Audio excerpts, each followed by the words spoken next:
April 1944. High above Brandenburg, the sky shimmered with sunlight and contrails, and for the first time, German aces realized something terrifying. A silver shape was closing in fast. Major Günther Rall, one of the Luftwaffe's finest, banked hard into a dive. For years, German fighters had dictated the rules of air combat: speed, altitude, endurance. But this time, the American on his tail didn't fall away. The stranger followed, steady and merciless, through the turn. "How is he still with me?" Rall muttered, disbelief flooding his voice. That aircraft, the P-51 Mustang, wasn't just another Allied fighter. It was the beginning of the end of the Luftwaffe's dominance over Europe. In a war defined by steel and courage, this machine embodied something deeper, an industrial miracle, a fusion of American scale and British ingenuity that turned the tide of the air war. What followed wasn't just a battle for the skies. It was the systematic unraveling of an empire. If you love uncovering the real stories behind history's most pivotal moments, the ones that changed wars, nations, and minds, make sure to hit like, subscribe, and turn on the bell icon so you never miss a deep dive like this one. And hey, share this with a friend who still thinks the Spitfire was the ultimate World War II fighter. They're in for a surprise. April 24, 1944, 24,000 feet above Brandenburg. The world was nothing but light and ice. The air was thin, the horizon curved, and the engines of war screamed into the cold. Major Günther Rall, one of Germany's most decorated fighter aces, leaned into the stick of his Messerschmitt Bf 109, his breath fogging the inside of his oxygen mask. Below him, the fields of Germany stretched endlessly, but his eyes were fixed on the mirror. A silver shape clung to his tail like a phantom. Every turn, every dive, every desperate maneuver, it stayed there. "How is he still with me?" he gasped over the radio. For years, German pilots had lived by a simple rule. The Americans could attack, but they couldn't follow. Geography, fuel, and physics had always favored the Luftwaffe. But that day, the laws of survival themselves seemed to shatter. That silver shape wasn't a myth. It was something new, a P-51 Mustang. Sleek, fast, and unnervingly persistent. To Rall and his comrades, it felt impossible. For 3 years, the Luftwaffe had owned the European skies. Their Bf 109s and Focke-Wulf 190s were unmatched. Their pilots were legends. But suddenly, the hunter's instincts, the confidence that had carried them through hundreds of dogfights, were replaced by fear. The P-51 wasn't supposed to be there, not this deep into Germany, not with enough fuel to chase them home. Its Merlin engine howled at altitudes where American thunderbolts and lightnings used to gasp for breath. When German pilots realized the Mustang could fly from England to Berlin and back again without losing speed or range, the shock rippled through every squadron briefing like a cold wind. Paragraph 3. What Rall saw that morning was more than a new airplane. It was the moment the Luftwaffe's dominance began to die. In the blink of an eye, every assumption that had kept German pilots alive was obsolete. The hunter had become the hunted. Radios across Germany filled with the frantic voices of once proud aces, now calling out warnings, pleading for help. India 6 o'clock high, code for enemy fighters. Panic replaced precision. The P-51s didn't just attack, they stalked. They flew higher, lasted longer, and fought smarter. To the men who had ruled the air since 1940, it was like watching gravity reverse, an entire order collapsing mid-flight. That morning, high above the Reich, Major Rall's struggle symbolized something far greater than a duel in the clouds. It was the first glimpse of a new kind of war, one fought not just by courage or skill, but by systems. The P-51 was fast, yes, but what made it unstoppable was the force behind it: American industry, British engineering, and a logistical machine capable of bending distance itself. Within a year, the Luftwaffe that had terrorized Europe would lose 75% of its pilots, 90% of its seasoned leaders, and the skies over its own homeland. The hunters had become prey, and the echo of that reversal, the sound of that silver Mustang diving through the cold, marked the beginning of Germany's fall from the heavens. Before the Mustang changed everything, the skies over Europe were a graveyard. In 1943, American bombers thundered across the Channel in tight, glittering formations, confident, defiant, and returned in shreds. The US 8th Air Force had promised daylight precision bombing, the idea that waves of flying fortresses could cripple, Nazi industry by day, while the British struck by night. But by the summer of '43, optimism was giving way to horror. Beast of Antines limped home riddled with holes, engines coughing smoke, gunners frozen at their posts. Entire squadrons vanished into black clouds of flak and Messerschmitts. For every 10 bombers that left England, 2 or 3 never came back. Inside the operations rooms, officers did the math, and the math was merciless. The loss rate wasn't just unsustainable, it was suicidal. The problem was range and arrogance. American commanders believed their heavily armed bombers could defend themselves without fighter escort. That illusion lasted exactly until the Luftwaffe caught them over Schweinfurt and Regensburg. 60 bombers lost in a single day. 650 men trained, specialized, irreplaceable, gone. The Germans didn't need to outproduce the Americans, they just had to wait. Their tactic was brutal and effective. Let the American fighters turn back at the edge of their range, then pounce on the unprotected bombers like wolves circling a herd. It was methodical, almost mathematical warfare. Each B-17 carried 10 crewmen. Every time one fell, it took months of training and millions of dollars with it. To German command, that exchange rate was a gift from the gods. By late 1943, the US bombing campaign had nearly ground to a halt. The mighty American air armada was bleeding out. And yet, across the Atlantic, engineers and test pilots were quietly sketching the solution. The US Army Air Forces didn't just need another fighter, they needed a miracle. The P-47 Thunderbolt and P-38 Lightning were formidable but flawed. They were fast but thirsty, powerful but short-legged. None could escort the bombers to Germany and back. Every briefing ended with the same grim sentence: "We can't reach Berlin." In hangars and drafting rooms, whispers spread about a new design, one with range, altitude, and speed. But war doesn't wait for perfect timing. The men still flew. They still climbed into their fortresses, knowing that halfway to the target, they'd be on their own. Veteran crews called it the long, lonely mile, the stretch of sky where no help could reach them.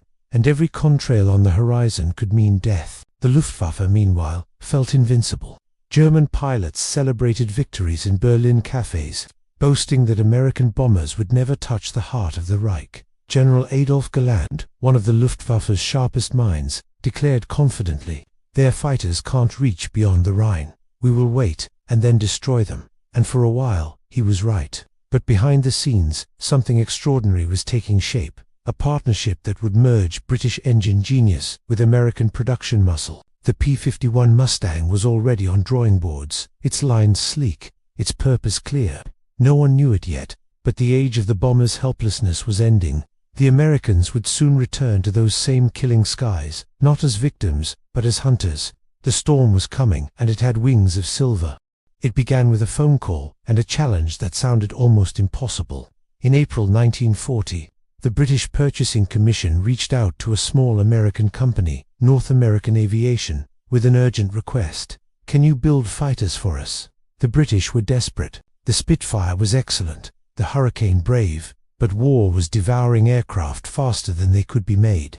North America's president, Dutch Kindleberger, didn't just say yes, he made a promise.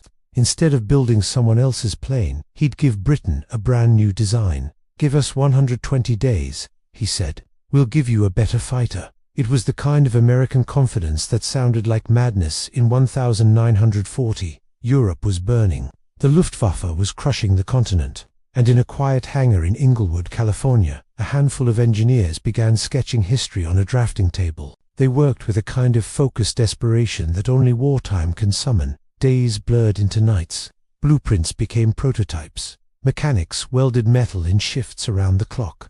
The aircraft they were building didn't look like anything else in the sky. It had a long, elegant fuselage, a bubble canopy, and wings shaped with a revolutionary idea: laminar flow. Most planes of the era used wings that created lift but also drag. The Mustang's designers flattened the airflow, allowing air to slip across the surface like water over glass. The result? Less resistance, more speed, and an efficiency no one had ever achieved before. In 102 days, not 120, the prototype, designated NA-73X, was ready. It roared to life for the first time in October 1940. Against all odds, it flew beautifully. The British called it the Mustang. It sounded fast. It sounded right. But the first Mustangs, powered by the American-made Allison engine, had a fatal flaw. They couldn't breathe at altitude. Above 15,000 feet, where bomber escorts were most needed, the engine wheezed. The aircraft that looked perfect on paper suddenly felt like a missed opportunity. Test pilots loved its handling, but hated its ceiling. For a moment, it seemed destined to be just another footnote, another almost in aviation history. And yet, sometimes innovation depends less on invention and more on conversation. In April 1942, a Rolls-Royce test pilot named Ronald Harker took one look at the Mustang and made a simple, world-changing suggestion. Why not fit it with a Merlin engine? That one sentence, quiet, offhand, and almost casual, changed the course of the air war. What followed was a transatlantic partnership unlike anything the world had seen.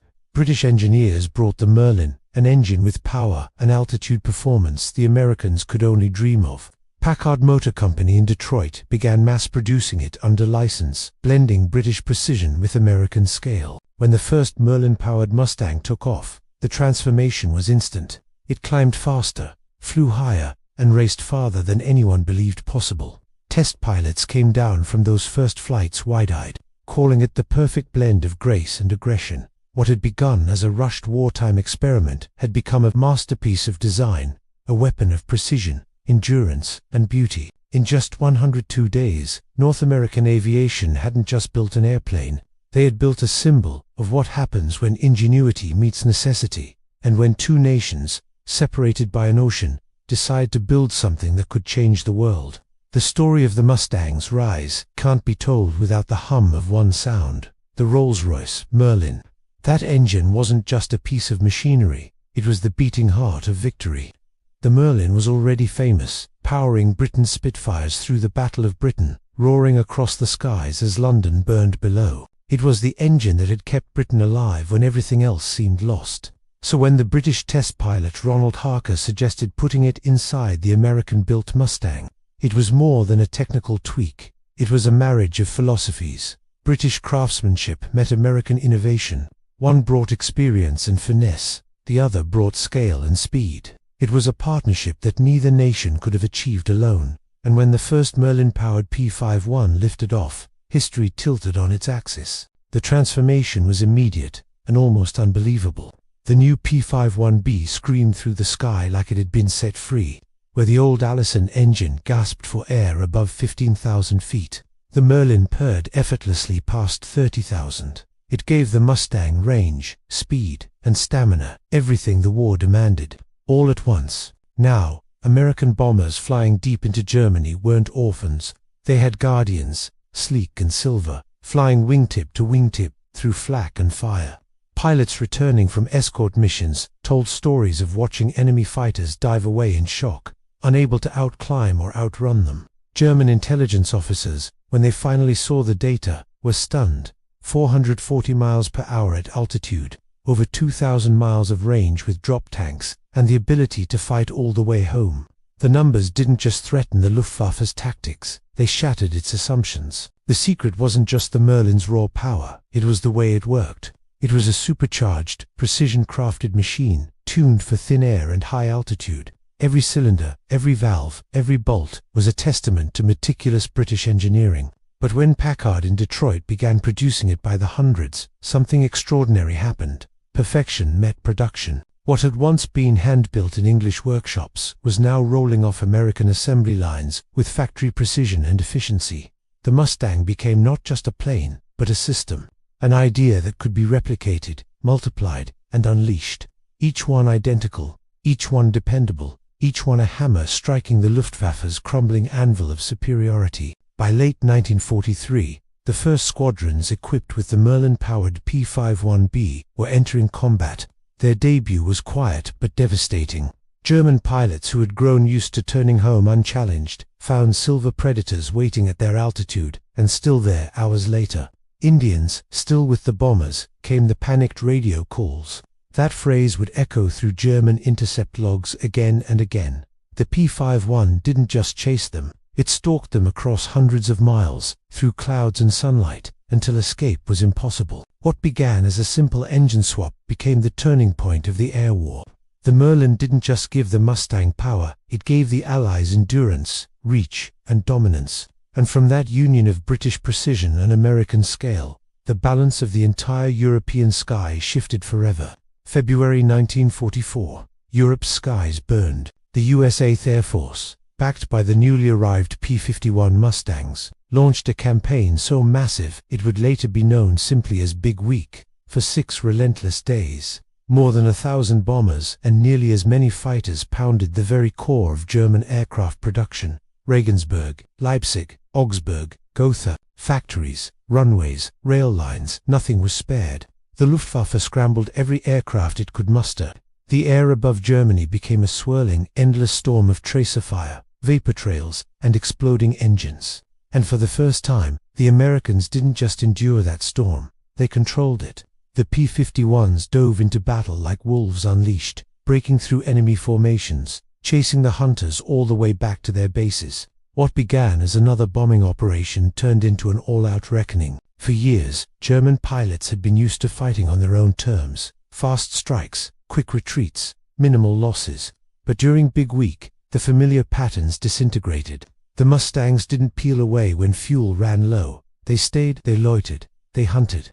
Experienced German aces, men with dozens of kills, suddenly found themselves swarmed and outmaneuvered. In cockpit recordings, voices that once dripped with confidence now cracked with disbelief. They're still here at 400 kilometers. The Luftwaffe's tactical advantage, its home field control, its altitude mastery evaporated. Every engagement cost them not just aircraft, but something even more irreplaceable: their veterans. In those few days, over 100 of Germany's most experienced pilots were lost. The Air Force that had once ruled Europe began bleeding out from within. Big Week wasn't just a military campaign, it was a message written in fire across the sky. The Allies were no longer playing defense. They were taking the war to Germany's doorstep and dismantling the Luftwaffe, piece by piece. For bomber crews who had once flown helpless into the jaws of death, the difference was electric. Tail gunners reported seeing silver fighters alongside them, even after hours over enemy territory.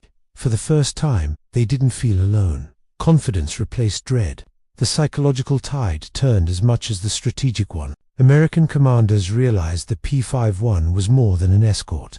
It was the spearhead of a new doctrine: air superiority through persistence. The Mustangs would fight their way in, fight their way out, and still have enough fuel left to strafe whatever moved on the ground. When the smoke of Big Week cleared, the results were staggering.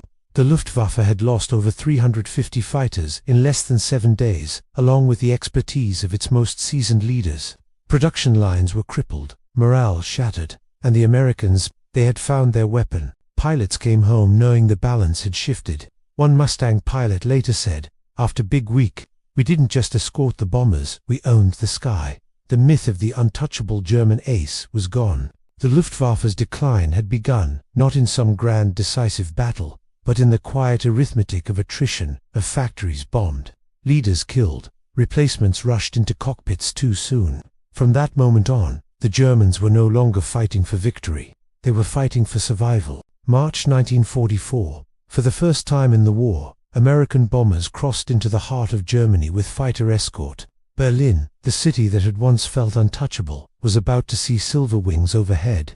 The morning sky was filled with the deep thunder of B-17s and B-24s, their shadows sweeping across frozen fields. Behind and above them, like falcons guarding a flock, flew the P-51 Mustangs. The Luftwaffe's radar stations lit up with warnings. Pilots scrambled. Sirens howled. This was no ordinary raid. It was a statement. Over 600 bombers, flanked by the new, long-range fighters, were coming straight for the Reich's capital.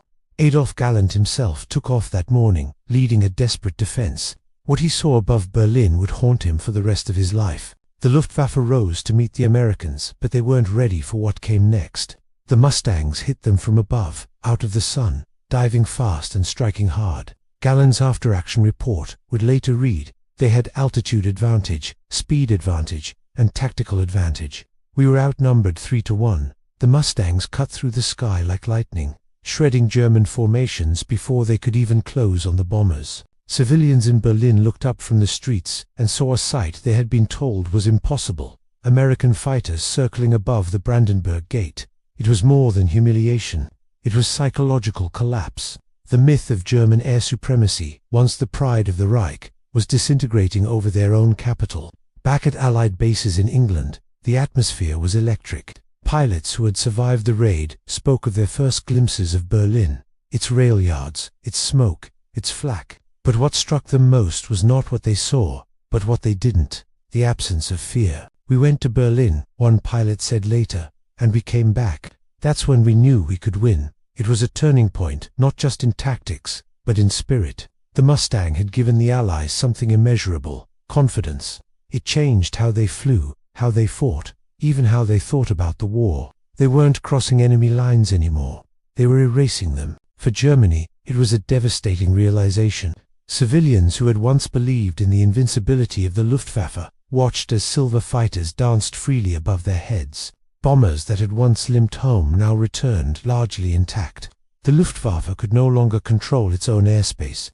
The sky, once the symbol of Nazi power, now belonged to someone else. The message was unmistakable. The war had come home, and the Luftwaffe couldn't stop it.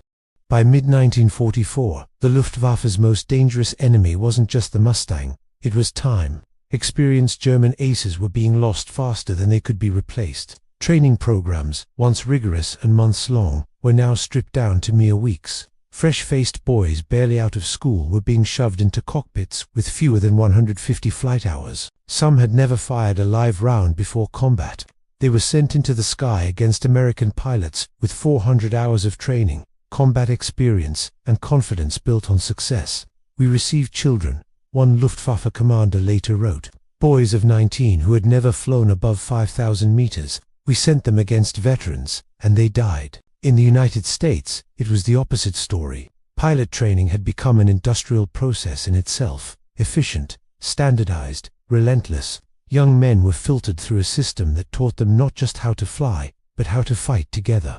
They learned formation tactics, gunnery, communication, and when they finally reached combat, they did so as professionals. Each new pilot wasn't an individual maverick, but part of a well-drilled machine. The American system didn't create aces, it created teams. And in the vast chess game of air warfare, that mattered far more. As the Luftwaffe's training standards collapsed, its losses accelerated. Fuel shortages made flight practice nearly impossible. New recruits learned theory on the ground, memorizing procedures they'd never tried in the air. By the time they faced Mustangs over the Reich, they were hopelessly outmatched. One German pilot later described the feeling: "We took off, already defeated." The skies that had once been playgrounds for daring aces had become slaughterhouses for the unprepared. American pilots noticed the change immediately. By spring '44, recalled Captain Don Gentile, half the German pilots we met were easy kills. The old hands, you could tell who they were, but they were vanishing. This imbalance, experience versus numbers, training versus improvisation, became a force multiplier for the Allies. The Mustang didn't just dominate because of its design. It dominated because the men flying it were ready. The Luftwaffe's finest were gone, its replacements overwhelmed, and its confidence shattered. In the end, it wasn't only the Mustang's engine that broke the German Air Force. It was the relentless, methodical precision of the system that built and trained the men who flew it. Summer 1944. Amid the wreckage of its once great air force, Germany unveiled its final hope: the Messerschmitt Me 262 jet. Sleek, deadly, and impossibly fast, it was the world's first operational jet fighter, and on paper, it could outrun everything in the sky. Hitler hailed it as the miracle weapon that would save the Reich, and for a fleeting moment, it seemed like it might. The Me 262 could climb faster, dive steeper, and reach speeds 100 miles per hour greater than the Mustang. But war is not fought on paper. In the skies above a dying empire, even miracles ran out of fuel. The Mustang pilots quickly adapted. They learned to wait. The Me 262s were unstoppable in the air, but vulnerable when taking off or landing. So the P-51s would circle their airfields, silent predators waiting for their prey to slow. The result was devastating. The jets were cut down before they could reach altitude, their advantage wasted on the runway. German commanders tried to protect them with flak and escorts, but it was no use. The Mustang's range and patience turned every mission into a trap. It was like hunting eagles in their nest, one American pilot said. The Me 262, for all its brilliance, arrived too late to matter. Even the jet's engineering genius couldn't overcome the crumbling state of the Reich. Its engines lasted barely 25 hours before failure. High-grade fuel was nearly gone. Spare parts were scarce. Most of all, there were no veterans left to fly them. Inexperienced pilots, barely trained to handle propeller aircraft, were being thrown into machines far beyond their skill. The Luftwaffe's last weapon had become a symbol of its desperation, a masterpiece without an orchestra. Meanwhile, the Mustang was everywhere. Over factories, rail yards, bridges, over the very lifelines of the German war machine. While the Me-262 was rare and fragile, the Mustang was a swarm. It didn't just fight, it controlled. The Luftwaffe's dream of reclaiming the skies ended not in one dramatic showdown, but in a slow, suffocating defeat. The jet age had arrived, but it belonged to the victors. By late 1944, the Luftwaffe was dying in slow motion. Its aircraft numbers looked impressive on paper, but many couldn't fly for lack of fuel or spare parts. Airfields lay cratered, blackened, or abandoned. The P-51s ruled the skies, sweeping across Germany at will. After escort missions, they would descend to treetop level and strafe anything that moved: trains, trucks, even parked aircraft. Entire airfields were left smoking, wings and fuselages littered across the runways. One Mustang pilot described it as cutting the arteries of an entire nation, and that's exactly what it was.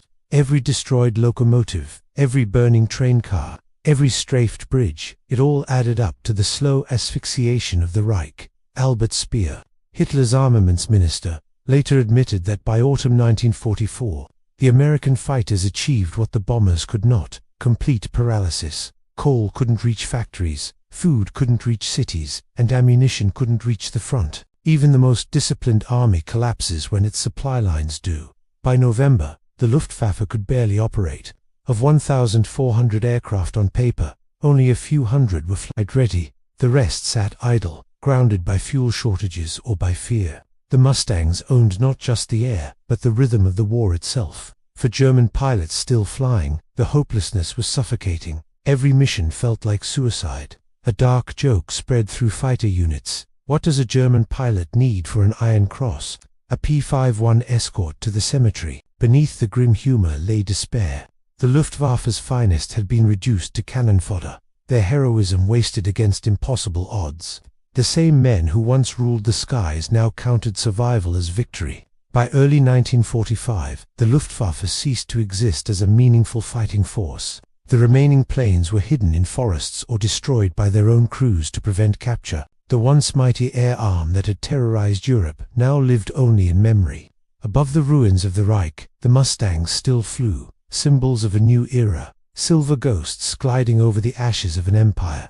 When the guns finally fell silent, the P-51 Mustang stood, not just as a weapon of war, but as a symbol of something greater. What happens when freedom outthinks tyranny? It wasn't the fastest aircraft of the war, nor the most advanced, but it was good enough at everything that mattered. Built in numbers no dictatorship could match, and flown by men trained not just to obey, but to think. It proved that wars are won, not by individual heroics alone, but by systems, by factories, by logistics, by education, by democracy itself. The P-51 had escorted bombers to Berlin, shredded the Luftwaffe, and cleared the skies for D-Day. It had carried Allied air power from the coast of France to the gates of Germany and beyond.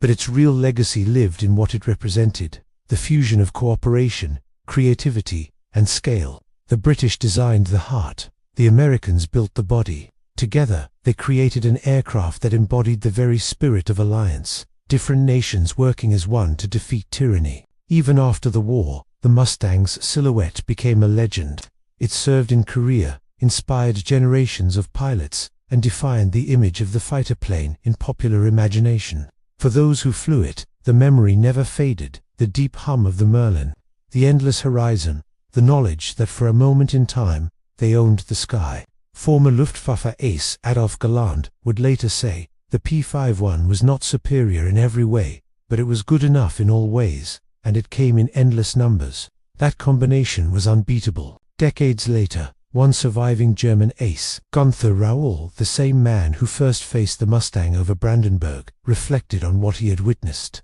The Mustang didn't just defeat the Luftwaffe, he said softly. It defeated the idea of air superiority as we understood it. The Americans weren't fighting the same war. They fought with systems, not just pilots. In that revelation lies the Mustang's true legacy, a reminder that freedom, when organized and determined, can produce miracles, even ones with wings.